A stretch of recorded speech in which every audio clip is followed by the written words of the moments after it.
Olá, tudo bem? Esse é o canal Plantão de História, eu sou o professor Podes e hoje nós temos como assunto deste vídeo desta semana a crise do século XIV, que termina ali com a Baixa Idade Média, ok? Antes de começar o vídeo, vamos fazer uma pequena recapitulação. Se você está acompanhando o canal, você já sabe que a gente trabalhou alguns temas da Baixa Idade Média, tá? Vamos recordar quais são? A Baixa Idade Média, gente, é um período de transição entre o feudalismo e o capitalismo. Então, em alguns livros didáticos, vai falar sobre essa transição, ou Baixa Idade Média. Então, esse período a gente tem a decadência das estruturas feudais, nobreza, o poder da Igreja Católica, a suzerania, a vassalagem, né? E a ascensão de uma nova forma de organização social e econômica, que é o capitalismo. Como que isso vai se adaptar para essas novas transformações que a gente está vendo no período chamado Baixa Idade Média, né? Você vai ter uma crise de autoridade de nobres e o pessoal do clero, né, da Igreja Católica, e uma aliança entre uma nova força social que é a burguesia, que tem a força do capital, que trabalha com o comércio, mas ainda é pequena, é tímida, precisa de apoio, com a figura do rei. É bom lembrar, gente, que reis na Idade Média, eles existem, tá? Eles estão lá, só que eles não têm poder político, porque o poder é todo descentralizado nas mãos dos senhores feudais, aqueles que detinham os domínios sobre as terras. Na verdade, o rei, ele é respeitado, mas ele não é uma autoridade judiciária, ele não é uma autoridade política, ok? Então ele é mais um nobre, ele tem também suas terras, tem seus servos, tem seus tributos que ele recebe, mas ele não exerce poder soberano sobre um determinado território. Isso só vai se consolidar na virada do final da Idade Média para o início da Idade Moderna, com o surgimento de um regime chamado absolutismo. Tudo isso são temas para próximos vídeos, né? Mas a gente vai lembrar como que começa essa história, né? Que é o surgimento da burguesia. Então, concomitante a isso, você tem o resultado das cruzadas, que foi péssimo para a nobreza e péssimo para a Igreja Católica, o surgimento das corporações de ofício que organizaram os mercados urbanos, organizaram a municipalidade, que deu autonomia para as cidades, com o surgimento das cartas de franquia, né? Que os burgueses pagavam aos nobres ou autoridades eclesiásticas para uma autonomia daquela urbe, né? Daquela cidade, daquele burgo. Né? Você tem também o comércio de longa distância, com a abertura do mar Mediterrâneo, né, e as rotas comerciais surgindo, e com isso apareceram as corporações de ofício, as guildas, né, que foi organizando também esse comércio ao longo distância, né, ao longo do todo o mar Mediterrâneo, a costa ali, norte da Europa, o Vale do Champagne. Uma outra coisa são as moedas que começam a aparecer, né? Que vão, no caso, incrementar ainda mais esse comércio. Na questão da mentalidade, nós temos que lembrar que é na Baixa Idade Média que surge a imprensa de Gutenberg. Então, novas ideias se espalham, novos autores começam, né, a questionar a autoridade da igreja, a desenvolver certas ciências que estavam adormecidas, como a matemática, a medicina, a química, né, vai surgir a partir da alquimia árabe. Então, tudo isso, gente, são transformações que vão levando a Europa a essa mudança. Agora, se você olhar, perceber que a gente está falando aqui, parece que são todas coisas boas, né? Que estão surgindo, desenvolvimento no caso, né, da cidade, desenvolvimento no campo, né, com inovações técnicas, moeda, imprensa, universidades, mas que está tudo bem. Mas no final do século XIV para o XV, você tem alguns eventos ali, gente, que aí eles detonaram com o mundo feudal e também com essas novas propostas, né, de organização social e econômica que é a burguesia tentando, no caso, organizar isso. Agora, vai afetar todo mundo. A gente vai ver aqui no esquema que são eventos que vai afetar todo mundo, tanto aqueles que estão já em decadência quanto aqueles que estão em ascensão. Vamos lá, então? para o nosso esquema, para a gente ver o que é isso, do que se trata. Bom, gente, olha só. Primeira coisa, no século XIV, 1300, né, a gente tem relatos de vários anos de que o clima não ficou muito legal. Ora era um inverno muito rigoroso, ora era uma estiagem, ora era chuva demais, enchentes, né? O fato é que o clima não ajudou o século XIV, então isso, gente, para uma sociedade que depende muito da terra, né, que depende muito da produção agrícola, de subsistência, né, esses problemas climáticos afetam bastante a população. Então vamos ter aqui embaixo, como você vai ver, queda de produtividade e ondas de fome. Mas isso foi agravado, gente, por uma peste negra, doença contagiosa transmitida pela pulga do rato, que é conhecida como peste bubônica. Nós temos hoje modernos historiadores com novas pesquisas, eles estão aventando a hipótese que não foi essa a única doença que compõe esse período, que a gente chama de peste negra. Haveria outros tipos de doenças que também se espalharam no continente europeu. No total, gente, depois desses 2 anos, 1/3 da população ela morreu vítima da peste negra. Por que disso, né? A gente tem algumas coisas a dizer. Primeiro, a causa dela teria sido, né, a hipótese mais aprovada, assim, mais requerida pelos historiadores para explicá-la, é que ratos teriam vindo em porões de navios vindo do Oriente, aportaram na Itália e de lá espalharam a doença, ok? Agora, nós temos que apontar também de 2 coisas. As cidades que começaram a surgir, né, fundamentadas na atividade comercial, não eram cidades, vamos dizer assim, planejadas.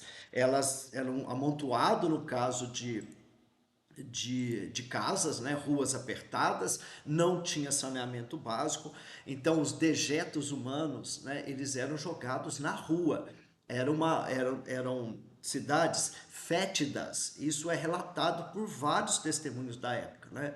Outra coisa é a higiene pessoal, não se tinha muito cuidado com isso, né? A escova de dente apareceu muito depois, os banhos regulares não eram costumes dos europeus, né? Eles preferiam andar com umas bolsas com perfumes, né, amarrados no peito, em as partes assim do vestido das mulheres, para poder o odor exalar dali, né, disfarçando, no caso, o odor pessoal, né, o odor natural. Então, tanto a questão da aglomeração das cidades e dessa falta de higiene, né, conforme os padrões atuais, concorreram muito para que a peste negra matasse essa quantidade de pessoas. Uma outra coisa que se aponta, gente, é a questão da alimentação. O mundo europeu feudal, ele depende muito da terra, a produção subsistência, mas pior do que isso, se produz uma quantidade de comida, de alimentos muito reduzido. Ou seja, eles comiam um tipo de pão, 2, 3 tipos de legumes, 2, 3 tipos de fruta, carne raramente, né? Então, assim, isso também concorreu. Além do tipo de alimentação, não era favorável ao corpo resistir a esse tipo de ataque de epidemias, ok? Aqui, gente, olha, eu trouxe para vocês um quadro que já caiu no Enem, tá? Que é o quadro do Peter Bruegel, que chama-se O Triunfo da Morte. É um quadro, né, temeroso, né? Tem umas cenas aqui bem fortes, né? Por exemplo, cachorros comendo cadáveres e tudo mais. Foi pintado, gente, 200 anos depois, tá? Mas ele retrata aqui de forma bem acentuada como que foi viver naquele momento. E na questão do Enem, gente, aponta para uma coisa. De quem que é a culpa da peste negra, né? Na questão do Enem, traz uma coisa muito recorrente. Para os populares, a culpa da peste negra é da igreja, que abusava do poder, foi derrotada pelas cruzadas, né? Seus padres e clérigos eram acusados de muita corrupção, de fraude, de extorsão. Então, eles colocaram a culpa na igreja católica. Agora, no livro do Jean Delumeau, História do Medo do Ocidente, ele traz um outro dado a população, gente, culpou os judeus. Muito típico, né, dos europeus culparem os judeus por quase tudo que aconteceu de ruim na história europeia ao longo dos anos, né? Ainda é um ranço que eles se têm com essa população. Então, gente, apontar essas duas coisas. Então nós temos, né, fome e a peste negra. Para juntar-se a isso, nós temos duas grandes guerras, né, que assolaram a Europa na Baixa Idade Média. Uma é a Guerra dos 100 Anos. A Guerra dos 100 Anos, gente, ela precisa ser estudada um pouco melhor, mas para nós aqui, para o intuito da aula, é só apontar o quê? Que durante mais de 100 anos, ingleses e franceses se bateram por estas terras aqui. Na verdade, gente, a bem da verdade, nós não podemos dizer que é Inglaterra e França, porque reis e rainhas na época, eles, por causa de casamento, as famílias reais, elas tinham terras espalhadas para tudo quanto é lugar, tá? Aqui, ó, para vocês lembrarem, né, chamar a atenção de vocês, essa região aqui, como vocês estão vendo, chama Bretanha, né? O noroeste aqui da França.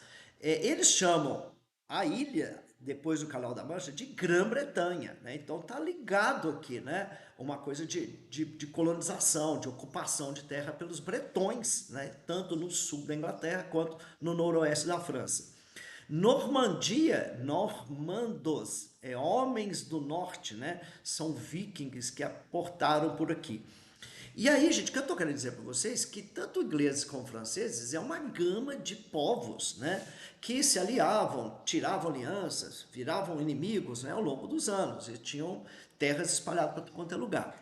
Mas o que que faz, no caso, esses dois reinos, que não são países ainda modernos, por causa dessa fragmentação territorial, declararem guerra? Bom, gente, tem duas coisas aqui. Uma é o controle dessa região aqui, de Flandres. Hoje isso aqui é um país separado, gente, é a Holanda, tá? Aqui tinha grande concentração de manufaturas, no qual eles eram dominados pelos franceses, mas a burguesia dessa região tinha muito mais interesse em se aliar à Inglaterra, tá? Então, o controle por essa região foi causa da guerra. Uma outra causa da guerra foi que Carlos IV, este rei, morre na França sem deixar herdeiros. E ele tinha um primo distante que é o Eduardo III, esse senhor aqui que era do reino da Inglaterra. Então o rei, né, o Eduardo III, se arrogou o direito de subir ao trono de Carlos IV. E aí começa a guerra pelo controle da região. Aqui, gente, de novo, né, é uma guerra que é muito longa, ela não foi ininterrupta, né? Na verdade, já fizeram a conta, dá mais ou menos 55 anos de guerra, mas ela desgastou muito esses países, morreu muitos nobres, né? Se gastou muito dinheiro, as terras foram incendiadas, saqueadas.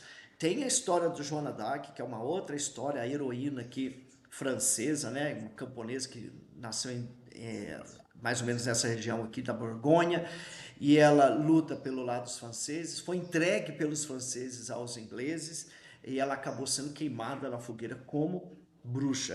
Essa aí a gente já pode fazer um vídeo só sobre ela, porque tem uma história interessante. Uma outra região, gente, que vai ser devastada pela guerra é a Península Ibérica. Aqui, gente, olha só, os árabes, no século VII para o VIII, eles invadiram a Península Ibérica e assumiram o controle dessa região, tá? Isso trouxe uma influência árabe sobre a cultura tanto da espanhola como portuguesa muito forte, tá? Muitas palavras que a gente tem do português vêm justamente dessa ocupação. E essa região, ela foi reconquistada aos poucos, levou quase 400 anos para ela ser reconquistada. Você está vendo pelo mapa que a parte verde aqui, que é os domínios árabes, elas vão diminuindo com o tempo, tá vendo? Até ficar apenas o reino de Granada, que finalmente foi tomada por Fernando e Isabel em 1453, tá?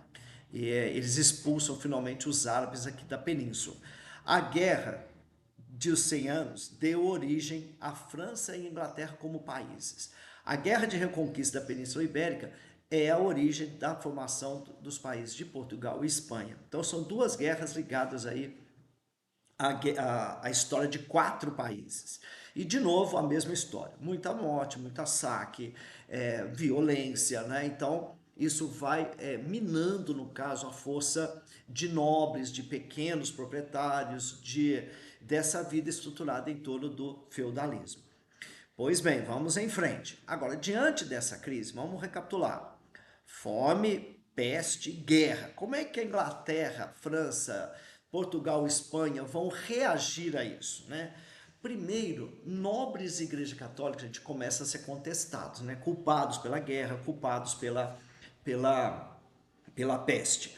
E é lógico que sem esse apoio, a sua autoridade, né, a obediência a eles começou a ser muito contestada. Isso vai acontecer no campo, né, nos domínios feudais, com insurreições de camponeses que se recusam agora a pagar os tributos feudais, tá? Isso aqui, gente, é muito importante. Na França, vão chamar de jaqueries, vem de Jaques. Jaques é o nome mais comum entre os camponeses, tá? E isso, no caso, leva a quais consequências? Teve uma mudança de forma de trabalho, porque para segurar os camponeses agora que estão revoltados, não querem mais trabalhar, os senhores feudais passaram a pagar salário, por isso que é chamado de jornaleiros, tá?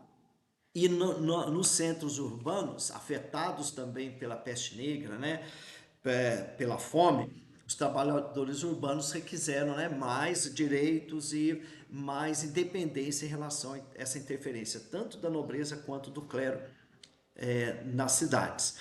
Então, temos revolta também de trabalhadores urbanos. Entre os nobres, né, gente, eles só sabem fazer riqueza, só sabem sustentar através de guerra. Então, como a Europa, de um lado, ela perde as cruzadas, mas vence a guerra de reconquista, a guerra continua sendo esse mote, né, de vida dos nobres, já em plena decadência. Olha, uma dica de leitura sensacional para vocês verem, né, como que isso está entrando em decadência, né, está sendo muito contestado. Leiam a grande obra de Miguel de Cervantes, que é o Dom Quixote. É uma sátira dessa sobrevivência, dessa mentalidade feudal na Espanha. É muito legal de ler, muito engraçado, vocês vão se divertir.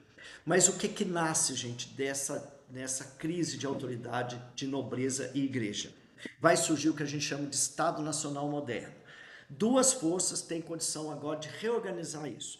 A nobreza está mal, né? O clero está mal, então vai surgir o poder da burguesia, que não tem terra, mas tem dinheiro, tem capital, e vai fornecer ao rei o que ele precisa, que é o capital para formar exércitos. E o exército é a base do poder de todos os reis europeus a partir de agora. Mas isso é um assunto para um outro vídeo.